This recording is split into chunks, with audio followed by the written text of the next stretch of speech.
tema dessa reflexão, eu quero falar sobre a restauração das famílias. Nós vamos meditar nesse texto de Isaías, no capítulo 62, no versículo 6 e 7. Mas antes de ler o versículo, eu quero inserir você dentro do contexto desta palavra. O livro do profeta Isaías, ele é dividido em 3 partes. A primeira parte é chamado de Proto-Isaías, que vai do capítulo 1 ao capítulo 39. Do capítulo 1 ao capítulo 39, ele fala de um povo que está na sua terra, a terra de Jerusalém, mas é infiel ao projeto do amor de Deus, a aliança. E por isso, por causa da infidelidade, ele cai como cativo na Babilônia. E lá vai sofrer uma dura escravidão. No capítulo 40 ao capítulo 55, é a segunda parte do livro de Isaías, conhecido como Deuto-Isaías. Deuto significa justamente segundo. Nós temos um livro na Bíblia chamado de Deuteronômio, que significa segunda lei ou cópia da lei. Então fala de um novo tempo.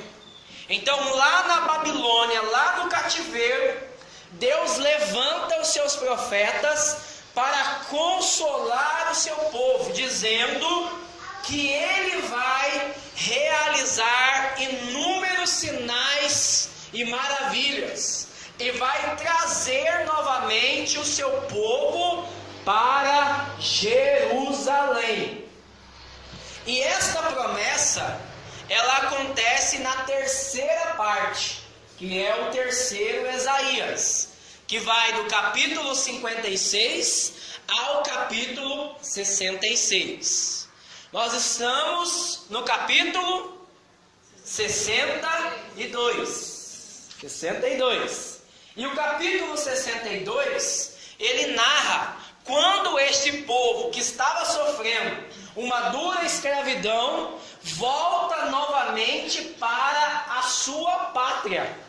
E quando eles voltam para Jerusalém, eles vão encontrar Jerusalém destruída. Então tem um livro da Bíblia que fala de Neemias, e Neemias vai restaurar as muralhas de Jerusalém. Quando eles vão voltando novamente para a terra prometida por Deus, eles vão encontrar esta terra totalmente destruída.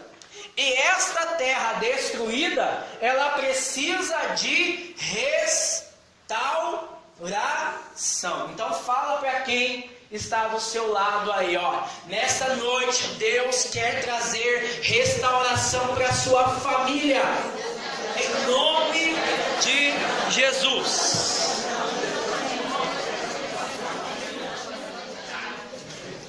Agora sim eu quero ler o versículo 6. Sobre as tuas muralhas, Jerusalém, pus guardas a te vigiar. Eles vigiam noite e dia, todo o tempo, sem descanso. Vós, que sempre celebrais o Senhor, não tenhais descanso, nem deixeis que Ele tenha descanso, até confirmar, até fazer de Jerusalém um poema do mundo. Vós que sempre celebrai o Senhor, que recordam das promessas de Deus, não descansem até que o Senhor faça da tua família um louvor para toda a nossa nação. Nós não podemos descansar, Nós não podemos descansar, porque nós estamos vivendo um tempo de restauração. Quero falar para você que o tempo de restauração é um tempo onde você não pode descansar. O tempo de restauração é um tempo de trabalho duro. O tempo de restauração é um tempo de empenho. O tempo de restauração é um tempo de investimento. O Senhor tem para a sua família uma grande promessa, uma promessa de restauração, mas essa promessa, ela só vai realizar na sua vida, você só vai testemunhar que o teu Deus, Ele é todo poderoso, se você trabalhar arduamente por esta restauração. Por isso o Senhor, trazendo o teu povo novamente para a sua pátria, Ele quer exortar o seu povo a não descansar. Você não pode descansar dos sonhos que Deus tem para a tua vida. Você não pode descansar das promessas que o Senhor colocou no seu coração, dos teus sonhos, da tua família, dos teus projetos de vida, porque o teu Deus é fiel para cumprir aquilo que Ele prometeu. Mas muitas vezes nós desistimos do projeto de Deus. E por que nós desistimos do projeto de Deus? Porque justamente nós cansamos. Esse cansaço que o Senhor está falando aqui, não é só um cansaço físico, mas ele é um cansaço mental e um cansaço espiritual. Quando nós vamos caindo neste abatimento, por causa das adversidades, por causa das dificuldades, nós vamos caindo automaticamente num cansaço. E esse cansaço, ele vai nos levando a alguns que não são vontade de Deus. Nós vamos começando a cair numa desistência, nós vamos começando a cair num espírito de derrota, nós vamos começando a cair numa obra do diabo. As nossas famílias, elas têm sido alvo de um ataque, de um bombardeio.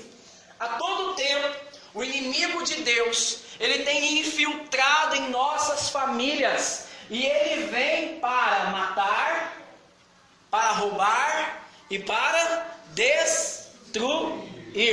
A obra dele é atingir o coração de Deus. E o coração de Deus, ele acontece quando nós começamos a vivenciar o projeto dele em nossa família.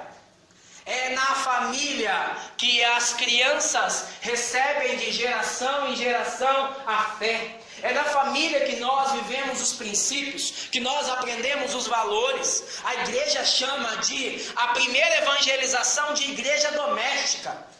É aonde as crianças vão recebendo a fé e vão crescendo na fé para ter uma experiência pessoal com Jesus Cristo. Se você quiser destruir uma nação, destrua primeiramente a família. Porque a família é a célula máter, a célula mãe de uma sociedade. Ela é o nosso alicerce, ela é onde nós estamos inseridos, aonde nós somos arraigados. E infelizmente, o inimigo de Deus, ele encontrou um lugar para entrar. Ele encontrou uma brecha para entrar, e ele tem atingido aqueles que nós mais amamos. E quando ele atinge alguém que você ama, alguém que tem o seu sangue, alguém que você considera como alguém que mora dentro do seu coração, que nós chamamos de família, automaticamente ele vai minando as nossas forças. Então a palavra do Senhor vem para nos exortar que independente da tribulação, que independente da dificuldade, que independente da situação que a sua família esteja, você precisa voltar os olhos para Jesus e entender que é um tempo de restauração. Porque quem tem a última palavra na sua família não é o homem, mas é o próprio Deus. Não só de pão viverá o homem, mas de toda a palavra que sai, que brota da boca de Deus. Então, para este povo que viu a sua família destruída, que viu os seus sonhos destruídos, Deus vai levantando os profetas para falar que eles estão vivendo em um novo tempo. E é um tempo de restauração. E por isso este povo, que é o povo de Deus, ele não pode descansar. E aí ele vai falar para nós como que nós temos que batalhar para vivermos a restauração que o Senhor tem para cada um de nós. A primeira está aí no versículo 6. Olha aí comigo nesse texto. Sobre tuas muralhas, Jerusalém, sobre as bases da tua família, pus guardas a te vigiar. Eles vigiam noite e dia, o tempo todo, sem descanso. Vós que sempre celebrai o Senhor, não tenhais descanso. A primeira coisa que o Senhor fala, para vivermos a restauração que Ele tem para nós, é que nós temos que entender que nós somos as sentinelas da nossa família. Você é a sentinela da tua família. No contexto bíblico e também no tempo medieval, as cidades eram fortificadas por muralhas. E em cima das muralhas ficavam os sentinelas. E qual era a função dos sentinelas? Os sentinelas, eles ficavam vigiando em turnos, 24 horas por dia. E esses sentinelas, eles tinham a grande missão de alertar a cidade contra o inimigo que estava vindo. Então eles ficavam com as trombetas na mão. E quando eles viam um sinal de perigo, eles tocavam muito forte a trombeta para despertar a nação. Independente da hora, de madrugada, de dia, de tarde, chovendo ou não, esses sentinelas, eles ficavam nas muralhas ali para despertar a nação. E quando o inimigo vinha, eles tocavam a trombeta.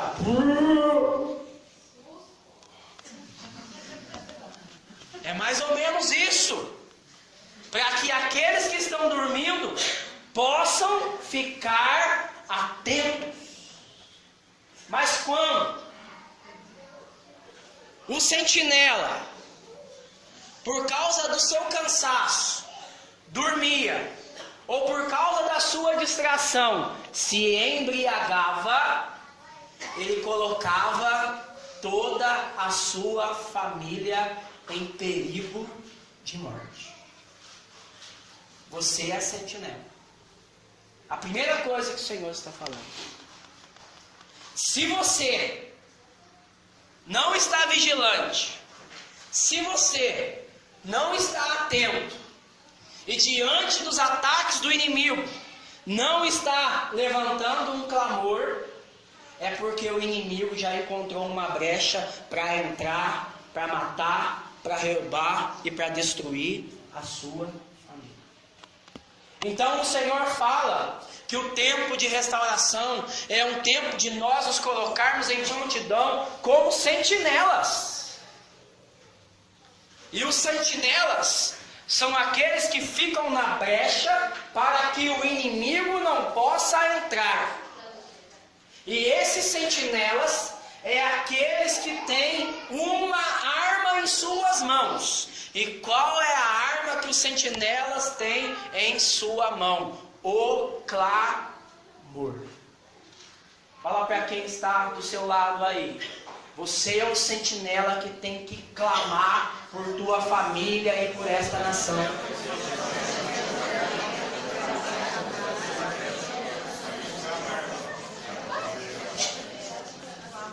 Eu quero falar uma coisa para você. A vitória no combate não depende do tamanho do exército. A vitória no combate depende da força que vem do alto, da força que vem do céu. Nós não contamos com o nosso braço, nós contamos com o braço de Deus. E nós só temos vitória e restauração em nossa família se nós entendermos que nós temos que ser totalmente dependentes de Deus. Você só vai ver vitória na sua vida se você entender que você precisa ser um guerreiro de oração, que você precisa ser uma guerreira de oração. Talvez nessa noite o seu esposo não veio. Talvez nessa noite a sua esposa não veio. Talvez nessa noite o teu filho não veio. Talvez nessa noite a tua mãe e os teus pais não vieram, porque eles não perceberam que eles estão em combate. Mas o Senhor, por meio do Espírito Santo, já está tocando no seu coração para você entender que você é um guerreiro e você só pode vencer se você levantar uma campanha de oração. São Paulo, na carta aos Romanos, no capítulo 15, no versículo 30, diante dos inimigos, ele vai falar: rogo-vos, irmãos, pelo nome de Jesus Cristo e pelo amor do Espírito Santo, que vocês se ajuntem comigo numa ofensiva de orações a Deus. Então o povo de Deus é o povo que reza. O povo de Deus é o povo que se entrega a Deus na oração. É o povo que reza 24 horas por dia. É o povo que se levanta de madrugada para rezar. É o povo que reza de manhã. É o povo que reza de tarde. É o povo que reza no grupo de oração. É o povo que faz vigília. Porque enquanto nós não estamos rezando, o inimigo tem destruído a nossa família. Enquanto você não reza, jovens estão se suicidando. Enquanto você não reza, famílias estão destruindo por causa do adultério. Enquanto você não reza, o inimigo tem encontrado brechas para levar pessoas que você ama para as drogas. Enquanto você não reza, o inimigo ele está lançando o joio dentro dos corações. Então o Senhor fala que nesse tempo de restauração é um tempo que nós precisamos entender que nós somos sentinelas. E o sentinela é aquele que não tem descanso. É isso que o Senhor está falando nessa palavra. Leia novamente o versículo 6. Sobre tuas muralhas, Jerusalém, pus guardas a te vigiar.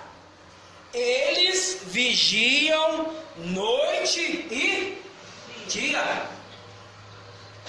Quanto que a gente tem que rezar? Noite e dia. Eles vigiam noite e dia o tempo todo, sem descanso. Vós que sempre celebrais o Senhor, não tenhais descanso. Então nós somos chamados a ser como esses sentinelas. Quando nós oramos, nós atingimos a causa primeira. E qual é a causa primeira? O coração de Deus. Uma vez que você toca o coração de Deus, Deus toca na causa secundária, o coração daquele que você intercede. Então muitas vezes a pessoa que você ama não está aqui, não importa onde ela esteja. Eu não consigo chegar com os meus pés, mas eu consigo chegar com os meus joelhos em oração.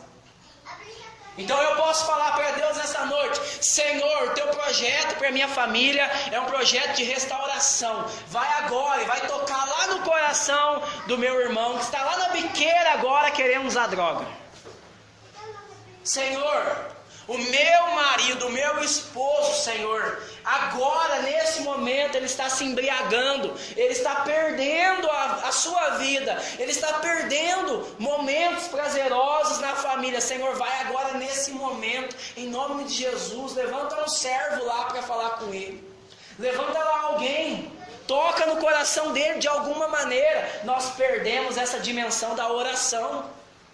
Quero falar para você que tudo pode ser mudado pelo poder da oração. A oração, ela é poderosa, porque ela não depende de quem reza, ela depende de quem ouve.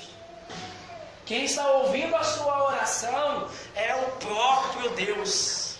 Ele está falando para o seu povo nesse tempo de restauração: vocês não podem descansar. É um tempo de clamar como sentinelas, é um tempo de levantar um grande clamor a mim, porque eu ouvirei, e eu ouvindo, eu vou realizar em tua vida inúmeros prodígios, milagres e sinais. Se a gente entendesse o valor da oração, São Tomás de Aquino, ele fala que nada se compara ao valor da oração. Ela torna aquilo que é difícil fácil, ela torna o impossível possível. Se nós entendêssemos a grandeza, o poder da nossa oração, nós rezaríamos 24 horas por dia, sem cessar, como nos exorta a palavra de Deus. E aí você vai entender qual é o papel do sentinela. O sentinela é aquele que está atento. E uma vez que ele está atento e ele entende que o inimigo vem para destruir a cidade, ele se torna um soldado. Então nós temos que rezar como sentinelas, nos colocando na brecha, mas também nós temos que guerrear como soldados. E o soldado é aquele que no campo de batalha, ele só descansa quando ele vê a sua vitória. O soldado, enquanto ele não vê todos os inimigos caídos, ele não para de guerrear. Então o Senhor fala que também nós temos que rezar como soldados, como guerreiros em oração. Olha só o que diz o versículo 7. Nem deixeis que ele tenha descanso, até confirmar, até fazer de Jerusalém o poema do mundo. Até quando você tem que rezar pela restauração da sua família? Até Deus restaurar a sua família. Então nós vamos ver que debaixo de promessas, o Senhor coloca uma condição: que você reze até a promessa se cumprir. Lá em Lucas 12, no versículo 49, o Senhor vai falar para os discípulos: ficai, pois, na cidade, Jerusalém, até que do alto sejais revestidos de poder. Por que o Pentecostes aconteceu? O Pentecostes aconteceu porque eles rezaram até a promessa acontecer.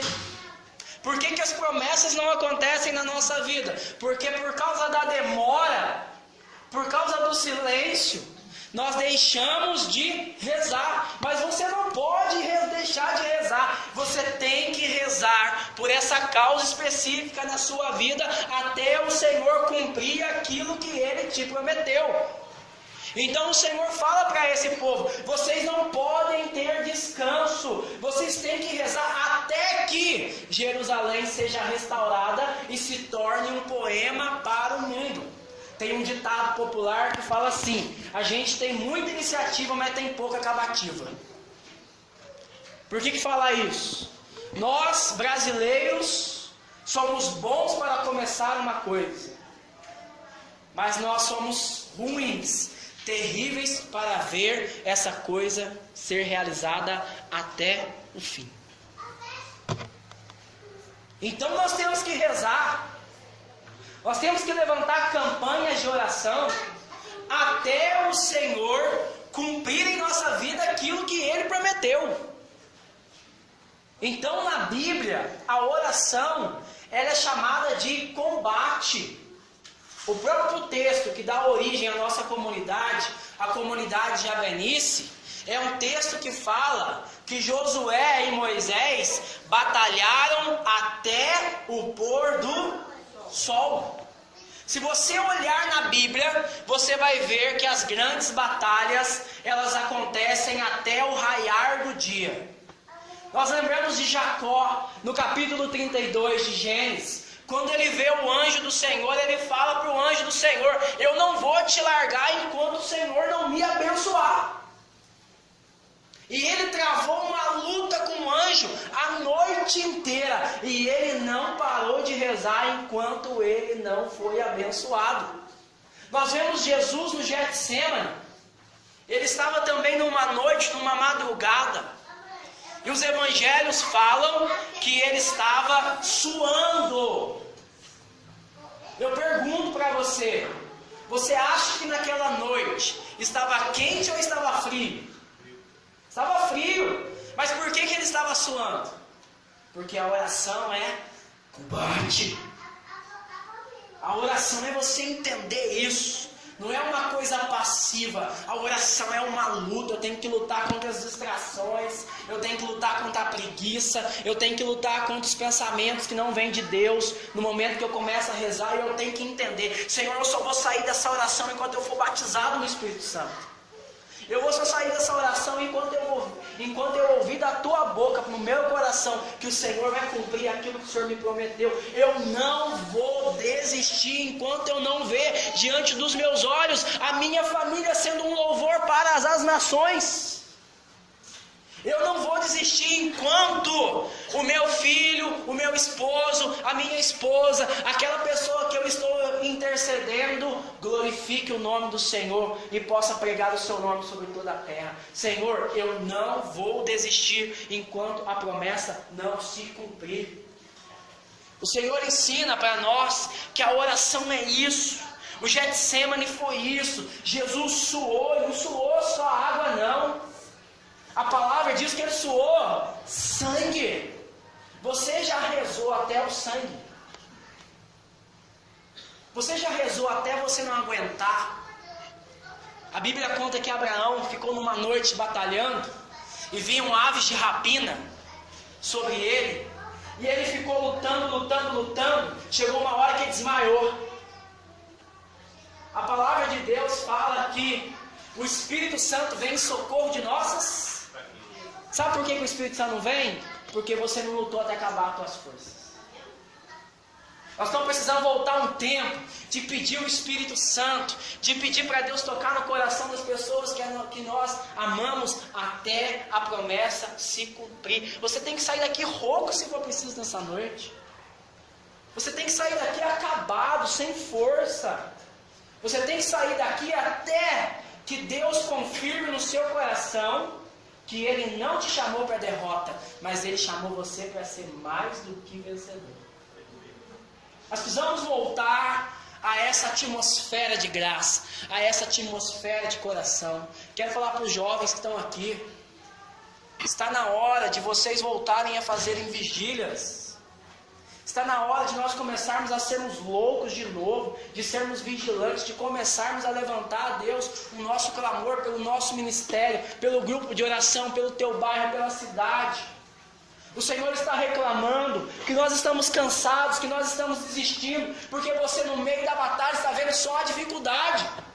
E às vezes Deus se cala, sabe para quê? Para ver se realmente você quer aquilo que você está pedindo. E quando Deus está em silêncio, Ele está trabalhando. E como é que Deus começa a trabalhar? Quando Ele coloca no seu coração o desejo de rezar.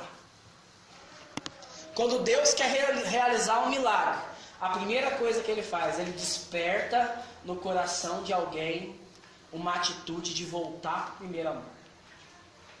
Uma atitude de voltar para a palavra, uma atitude de voltar para a Eucaristia, uma atitude de voltar para a oração, uma atitude de voltar para o jejum, uma atitude de voltar a se confessar com frequência para não pecar. Então o Senhor vai preparando os seus sentinelas para na hora que a batalha chegar, nós possamos vencer, não com a força do nosso braço, mas com a força do próprio Deus, que vem em favor daqueles que nele esperam. Quero desafiar você a partir de hoje começar uma campanha de oração.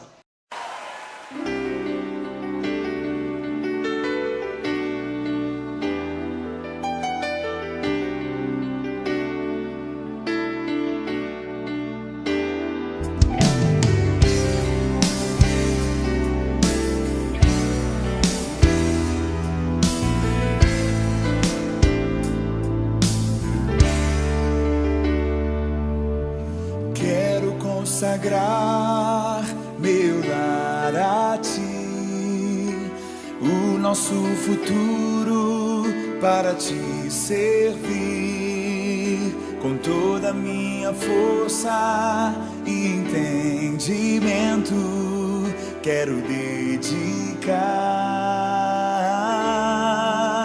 o meu lar a ti.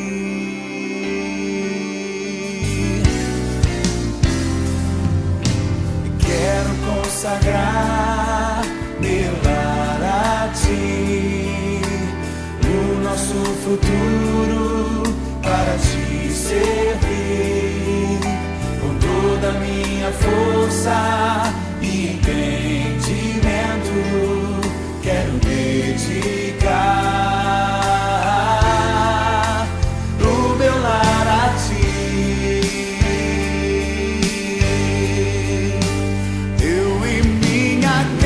Serviremos a Deus.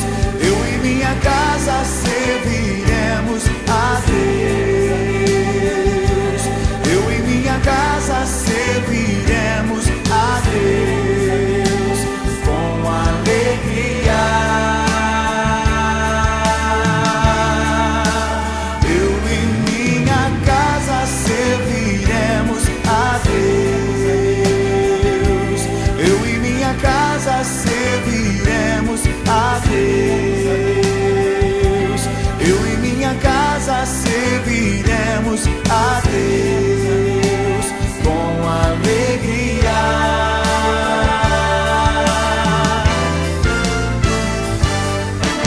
Quero consagrar meu lar, o nosso futuro para te servir, com toda a minha força e entendimento, quero dedicar o meu lar a ti. Pega suas mãos, igreja, consagra ao Senhor. Eu e minha casa serviremos a Deus. Eu e minha casa serviremos a Deus. Eu e minha casa serviremos a Deus com alegria. Eu e minha casa serviremos a Deus. Eu e minha casa serviremos a Deus. Eu e minha casa serviremos a Deus com alegria. Profetize no nome de Jesus. Será abençoada minha descendência, frutificará a tua presença. Com bom perfume meus filhos irão perfumar todas as nações, todas as nações. Eu e minha casa a Deus. Eu e minha casa serviremos